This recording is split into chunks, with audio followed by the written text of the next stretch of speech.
Welcome to online classes. तो प्रिय छात्र एवं छात्राओं, दोस्तों, आपका पाठ नंबर 3 आनुवांशिकी यानी जो जेनेटिक्स, जो कि एक बायोलॉजी का भाग है, जो कि अंग 4 का।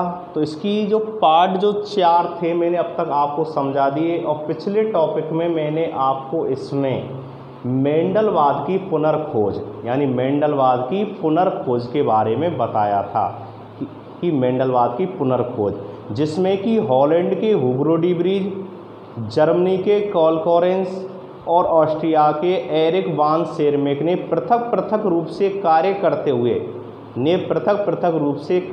करते हुए और वंशानुगति के नियमों का क्या किया था, उन्होंने पुनः प्रतिपादन किया था, जिसे मेंडलवाद की पुनर्खोज के नाम से जाना जाता है। किसके नाम जाना जाता है?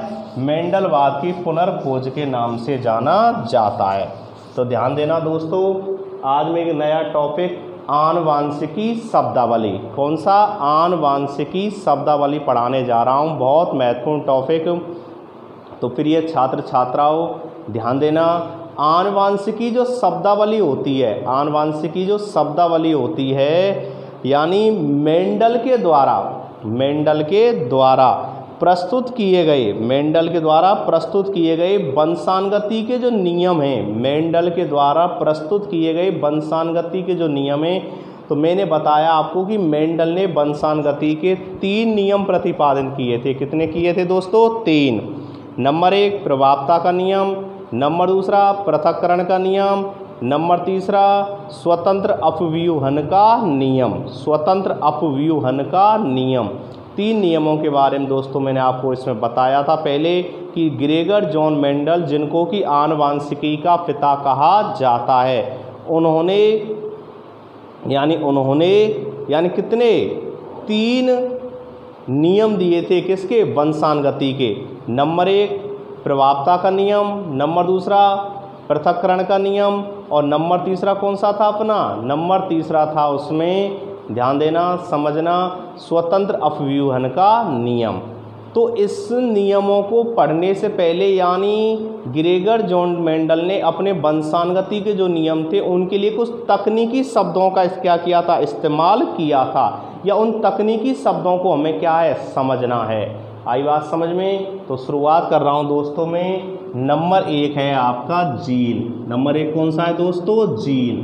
तो ध्यान देना, जीन। आई बात समझ में? तो नोट करना, ठीक है ना, समझना जीन। तो देखिए, जीन की डेफिनेशन में बता रहा हूं आपके लिए। नंबर 1 कि वह कारक, ध्यान देना, वह कारक जो किसी लक्षण को,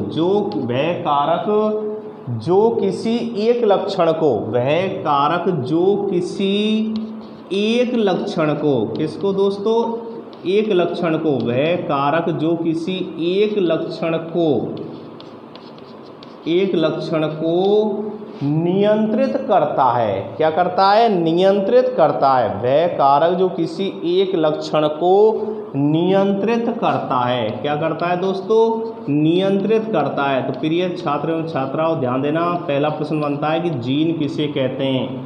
नियंत्रित करता है। क्या करता है? नियंत्रित करता है। आई बात समझ में? यानी नियंत्रित करता है।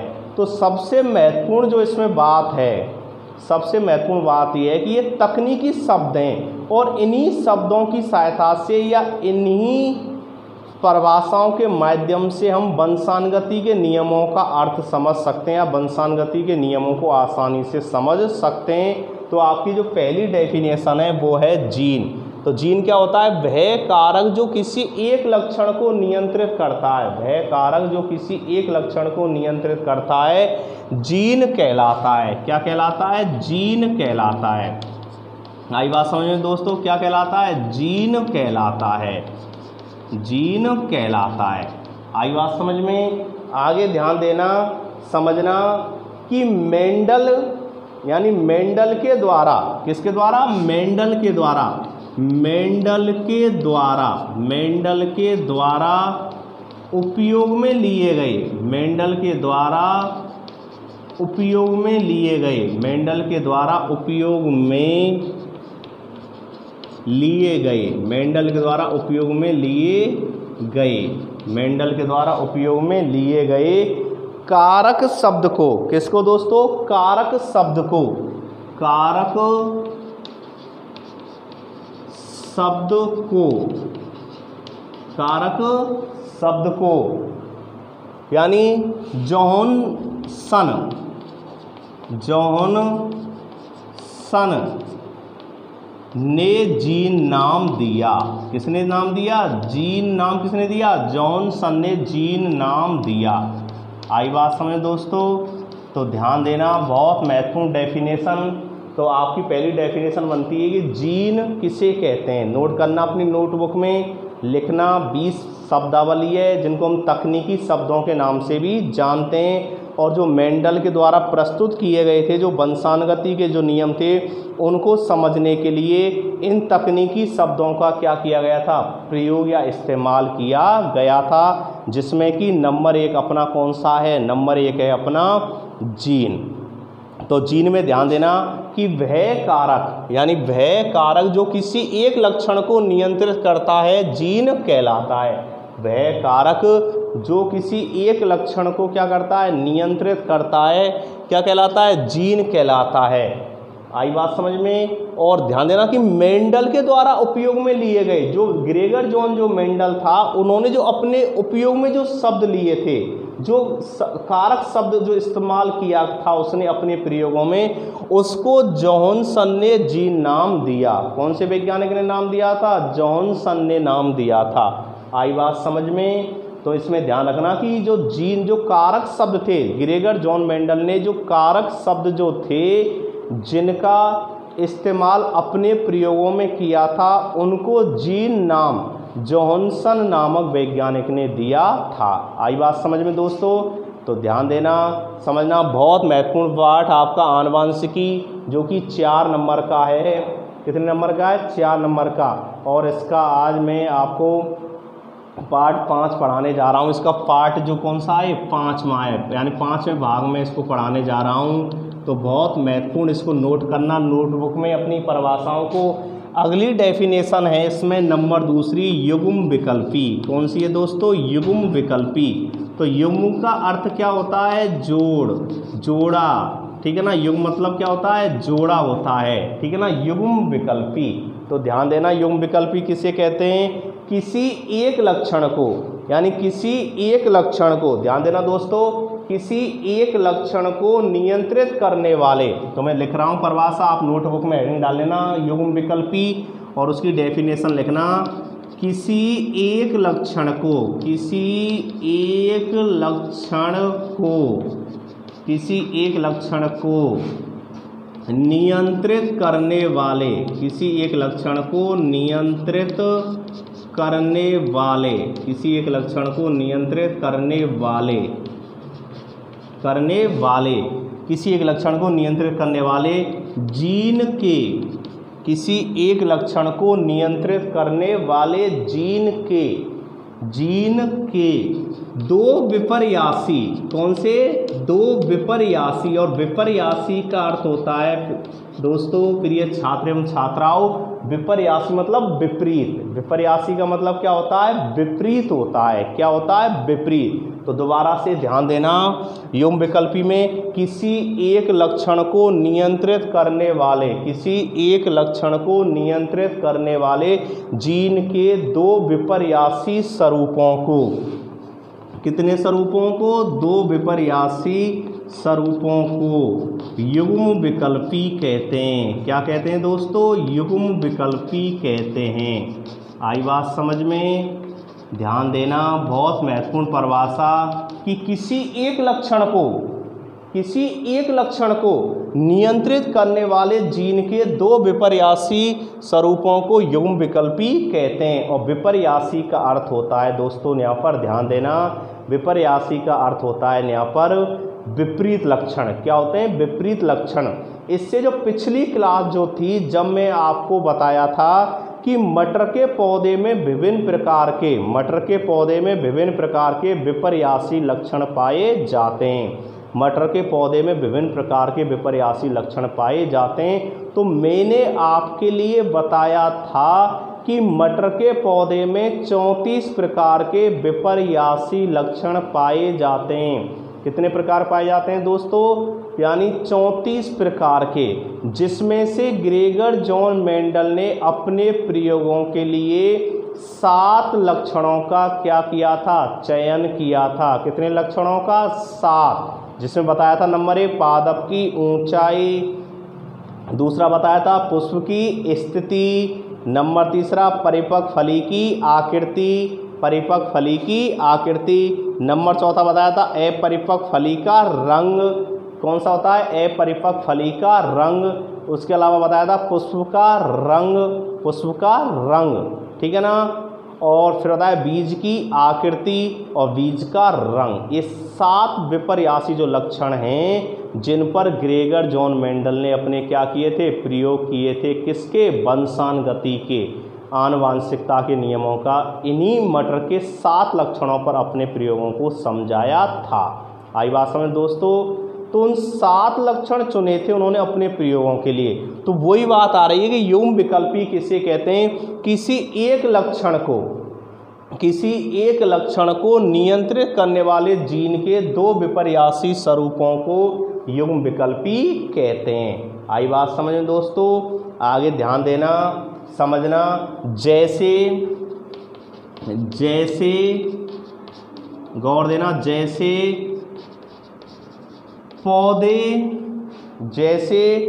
पौधे की ऊंचाई, यानी जैसे पौधे की ऊंचाई, किसकी ऊंचाई? पौधे की।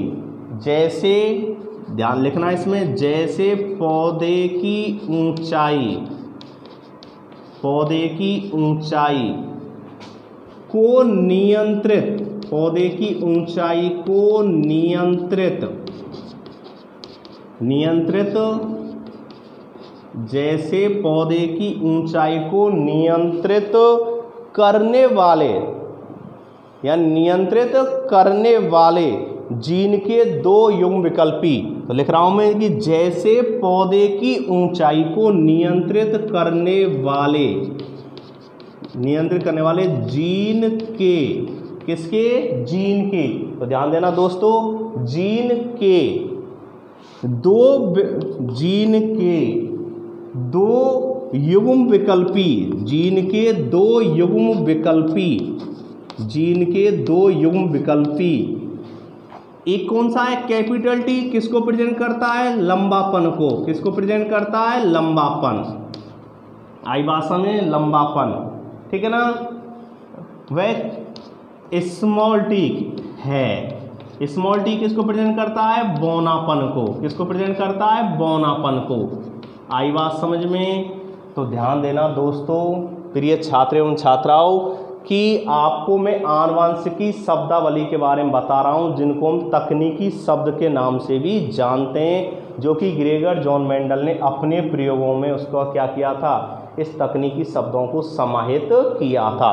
तो नंबर 1 कौन सी बताई? जीन, कि वह कारक जो किसी एक लक्षण को नियंत्रित करता है जीन कहलाता है। और मेंडल के द्वारा उपयोग में लिए गए कारक शब्दों को जॉनसन ने जीन नाम दिया था। आई भाषा में दूसरी परिभाषा युग्म विकल्पी की। तो युग्म विकल्पी मैं आपको बता रहा हूं, किसी एक लक्षण को नियंत्रित करने वाले जीन के 2 विपर्यासी स्वरूपों को, यानी किसी एक लक्षण को नियंत्रित करने वाले जीन के 2 विपर्यासी स्वरूपों को युग्म विकल्पी कहते हैं। जैसे पौधे की ऊंचाई को नियंत्रित करने वाले जीन के 2 युग्म विकल्पी लंबापन और बौनापन है। आई बात समझ में दोस्तों? तो क्योंकि मैंने बताया था ग्रेगर जॉन मेंडल ने अपने आनुवांशिकता के नियमों को सिद्ध करने के लिए, क्या करने के लिए? सिद्ध करने के लिए, या उन नियमों को प्रतिपादन करने के लिए, यानी कितने? 7 प्रकार के मटर के पौधे में जो क्या पाए जाते हैं? मटर के पौधे में जो विपर्यासी लक्षण पाए जाते हैं उन्होंने अपने प्रयोगों में क्या किया था? इस्तेमाल किया था। मटर के पौधे में कुल 34 प्रकार के विपर्यासी लक्षण पाए जाते हैं, लेकिन मेंडल ने कितने चुने थे अपने प्रयोग के लिए? 7। तो वही चीज़ मैं बता रहा हूँ, युग्म विकल्प की परिभाषा में किसी एक लक्षण को नियंत्रित करने वाले जीन के 2 विपर्यासी स्वरूपों को युग्म विकल्पी कहते हैं। जैसे पौधे की ऊंचाई को नियंत्रित करने वाले जीन के 2 युग्म विकल्पी लंबापन और कौन सा है? बौनापन है। यानी आप जानते हैं, मैंने लिखाया था उसमें पादप की ऊंचाई, और ऊंचाई के आधार पर मैंने बताया था आपको जो टेबल बनाई थी, लंबापन और बौनापन, लंबापन और बौनापन। तो लंबापन किसको प्रेजेंट कर रहा है? यानी कैपिटल टी को, और बौनापन किसको कर रहा है? स्मॉल टी को। तो लंबापन कौन सा लक्षण हो गया यहाँ पर? प्रभावी, और बौनापन कौन सा हो गया? अप्रभावी। आई बात समझ में? अब चलते हैं, तीसरी डेफिनेशन है इसमें समयुग्मजी। कौन सी है दोस्तों? समयुग्मजी। सम माने समान, ध्यान देना प्रिय छात्र एवं छात्राओं कि समयुग्मजी आ सकता है भाई। समयुग्मजी क्या है या समयुग्मजी किसे कहते हैं, समझाइए। इस तरह आपका प्रश्न ये आ सकता है कि भाई समयुग्मजी किसे कहते हैं, समझाइए। तो ध्यान देना, समयुग्मजी। आई बात समझ में? तो सम माने समान और युग्म मतलब जोड़ा। सम माने समान, युग्म मतलब जोड़ा। तो ध्यान देना, समयुग्मजी में बहुत महत्वपूर्ण बात बता रहा हूँ, नोट करना नोटबुक में। किसी एक लक्षण को, आ रही बात समझ में? किसी एक लक्षण को नियंत्रित करने वाले, किसी एक लक्षण को नियंत्रित करने वाले, ध्यान देना दोस्तों, किसी एक लक्षण को नियंत्रित करने वाले, नियंत्रित करने वाले जीन के, नियंत्रित करने वाले जीन के, किसी एक लक्षण को नियंत्रित करने वाले जीन के दोनों युग्म विकल्पी, जीन के दोनों युग्म विकल्पी, जीन के दोनों युग्म विकल्पी, दोनों युग्म विकल्पी, दोनों युग्म विकल्पी एक समान हों। कैसे हों? एक समान हों। युग्म विकल्पी एक समान हों। किसी एक लक्षण को नियंत्रित करने वाले जीन के दोनों युग्म विकल्पी एक समान हों। कैसे हों? एक समान हों, उसे समयुग्मजी कहते हैं। युग्म मतलब जोड़ा, और सम माने समान। तो नाम से स्पष्ट हो रहा है समयुग्मजी कि किसी एक लक्षण को नियंत्रित करने वाले जीन के दोनों युग्म विकल्पी एक समान हों, उसे समयुग्मजी कहते हैं। क्या कहते हैं उसे? समयुग्मजी कहते हैं। जैसे, ध्यान देना, जैसे यानी कैपिटल टी, तो दोनों किसको प्रेजेंट कर रहे हैं? किसको प्रेजेंट कर रहे हैं? लंबेपन को। किसको प्रेजेंट कर रहे हैं? लंबेपन को। तो ये भी कैपिटल टी और ये कैपिटल टी, मैंने बताया था कैपिटल टी इसको प्रेजेंट करती है पादप की ऊंचाई में। टेल माने लंबा, TAIL, टेल माने क्या होता है? लंबा। तो किसको प्रेजेंट कर रहे हैं? लंबेपन को। किसको प्रेजेंट कर रहे हैं? लंबेपन को। या स्मॉल टी और स्मॉल टी, स्मॉल टी जो प्रतीक है, चिन्ह है, ये किसको प्रेजेंट कर रहे हैं? बौनेपन को। किसको कर रहे हैं? बौनेपन को। तो दोनों युग्म समान है कि नहीं है? देखो, ये भी कैपिटल टी और ये भी कैपिटल टी, दोनों टी कैसी हैं? कैपिटल, यानी कैपिटल बड़ी टी हैं। तो दोनों युग्म कैसे हैं? समान। इसमें देखिए बौनेपन में ये स्मॉल टी और ये भी स्मॉल टी, दोनों कैसे हैं? बौने। तो किसको, यानी दोनों युग्म कैसे हुए? समान। तो उसे ही क्या कहते हैं? समयुग्मजी। उसे ही क्या कहते हैं? समयुग्मजी। तो किसी एक लक्षण को नियंत्रित करने वाले जीन के दोनों युग्म विकल्पी एक समान हों, उसे समयुग्मजी कहते हैं। आई बात समझ दोस्तों? अगला इसमें है विषमयुग्मजी। कौन सा है? विषमयुग्मजी। आई बात समझ में? तो विषमयुग्मजी, ठीक है ना? तो विषमयुग्मजी में ध्यान देना, समझना दोस्तों, बहुत महत्वपूर्ण बात कि जब किसी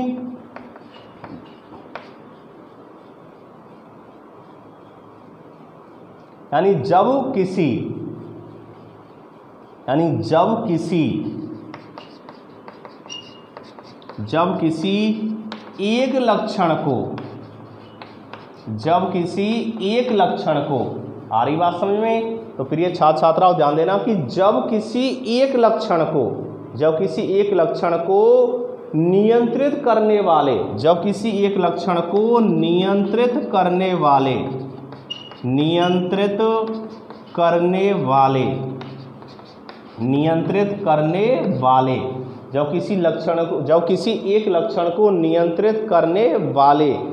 जीन के दोनों युग्म विकल्पी, जब किसी एक लक्षण को नियंत्रित करने वाले जीन के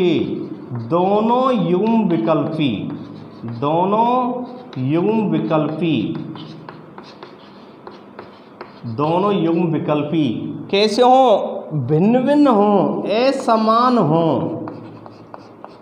असमान हों, उसे विषम युग्मजी कहते हैं। आई बात समझ में?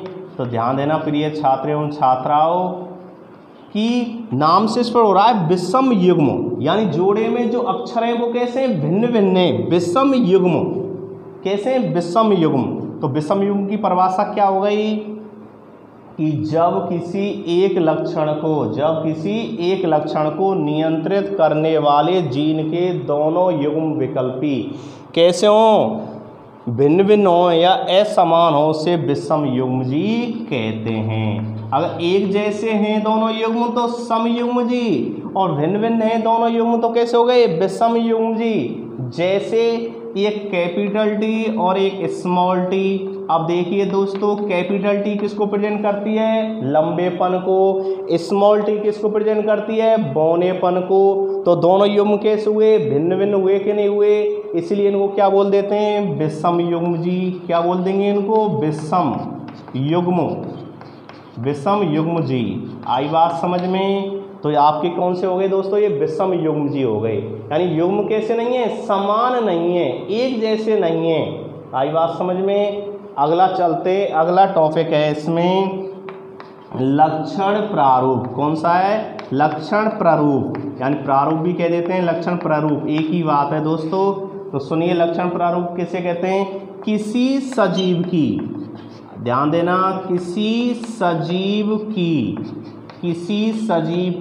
बाह्य प्रतीति को, किसको? बाह्य प्रतीति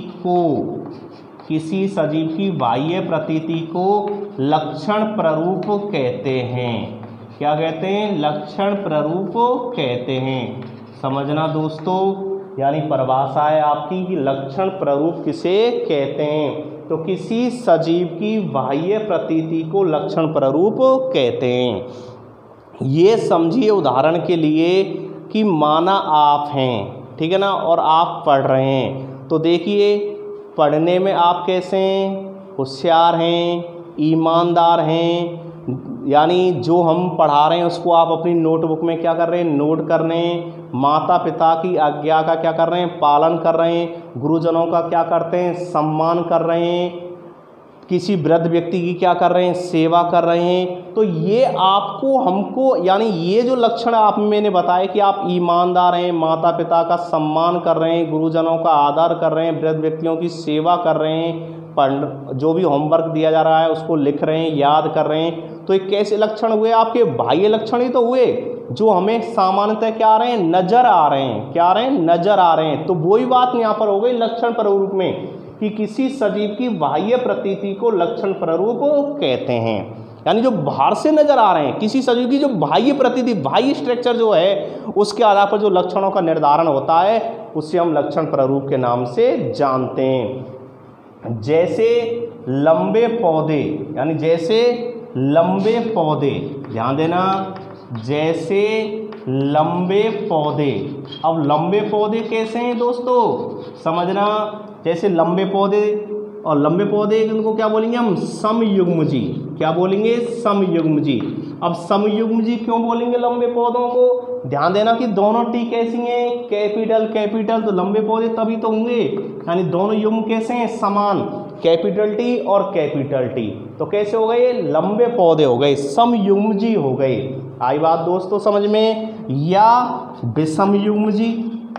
तो बाहर से ही देखकर तो पता लगा रहे हैं आप लक्षणों को, विषमयुग्मजी किसी सजीव की बाह्य प्रतीति को देख रहे हैं आप। जैसे विषमयुग्म क्या हो गई, एक कैपिटल टी और एक स्मॉल टी, तो दोनों युग्म कैसे हो गए, दोनों युग्म कैसे हो गए, भिन्न भिन्न, दोनों युग्म कैसे हो गए, भिन्न भिन्न। ये कैपिटल टी और एक कैसा है, स्मॉल टी, है कि नहीं है। तो इसको हम क्या बोलते हैं, विषमयुग्मजी के नाम से जानते हैं। आई बात समझ में, क्योंकि बाहर से देखने पर आपने बताया कि एक कैपिटल टी और स्मॉल टी तो किसको प्रेजेंट कर रही है, विषम को, और वो किसको प्रेजेंट कर रहे हैं, दोनों समान समान है। ये कैपिटल टी और दूसरी भी कैपिटल टी, तो वो किसको प्रेजेंट कर रहे हैं, लंबे पौधों को, समयुग्मजी हैं।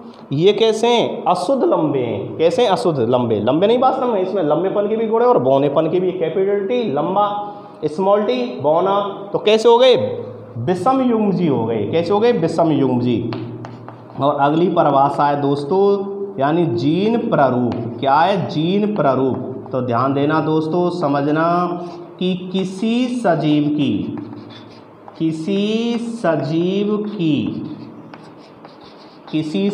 की आनुवंशिकीय रचना को, किसी सजीव की आनुवंशिकीय रचना को जीन प्रारूप कहते हैं। किसी सजीव की आनुवंशिकीय रचना को जीन प्रारूप कहते हैं। क्या कहते हैं दोस्तों, जीन प्रारूप कहते हैं। आई बात समझ में, जैसे ध्यान देना, समझना, यानी कैपिटल टी और कैपिटल टी। तो कैपिटल टी और कैपिटल टी है तो कैसा है, शुद्ध लंबा है। कैसा है, शुद्ध लंबा। आई बात समझ में, कैसा हो गया, शुद्ध लंबा हो गया। आई बात समझ में, क्योंकि यानी आनुवंशिक रचना में दोनों अक्षरों को देखा जाता है। ध्यान देना, दोनों अक्षर। तो यहाँ देखो कैपिटल टी और कैपिटल टी, तो कैसा हो गया, शुद्ध लंबा हो गया। समयुग्मजी तो है ये, लेकिन कैसा हो गया, शुद्ध लंबा हो गया। और माना एक कैपिटल होती और एक स्मॉल टी कैसी होती है, तो कैसे होते हैं, अशुद्ध होते। कैसे होते दोस्तों, अशुद्ध लंबे होते। आई बात समझ में, कैसे होते, अशुद्ध लंबे, क्योंकि ये कैपिटल टी है और एक कैसी है, स्मॉल टी, तो वो अशुद्ध लंबे हैं। जबकि ये कैसे हैं, शुद्ध लंबे हैं। कैसे हैं, शुद्ध लंबे, जिनको हम समयुग्मजी के नाम से भी जानते हैं। आई बात समझ में। तो बाह्य प्रतीति, लक्षण प्रारूप क्या होता है, किसी सजीव की बाह्य प्रतीति, और जीन प्रारूप क्या होता है, किसी सजीव की आनुवंशिकीय रचना को हम जीन प्रारूप कहते हैं। आई बात समझ दोस्तों। तो आपकी ये 6 परिभाषाएं, नंबर 1 जीन, नंबर 2 युग्म विकल्पी, नंबर 3 समयुग्मजी, नंबर 4 विषमयुग्मजी, नंबर 5 में है लक्षण प्रारूप, और 6वीं है जीन प्रारूप। 6 परिभाषाओं को आप अपनी नोटबुक में इनको नोट कर लेना, परिभाषाओं को याद करना, क्योंकि ये ग्रेगर जॉन मेंडल की जो तकनीकी शब्द हैं उनकी बहुत महत्वपूर्ण डेफिनेशन है। आई बात समझे दोस्तों। तो बहुत डेफिनेशन आपको ये परिभाषाएं, और अगली परिभाषाओं के साथ, अगली तकनीकी शब्द के साथ अगली क्लास में आपको फिर पढ़ाएंगे। अगला टॉपिक जो इसमें है, अगली परिभाषा जो है प्रभावी लक्षण की। तो तब तक के लिए थैंक्स, ओके।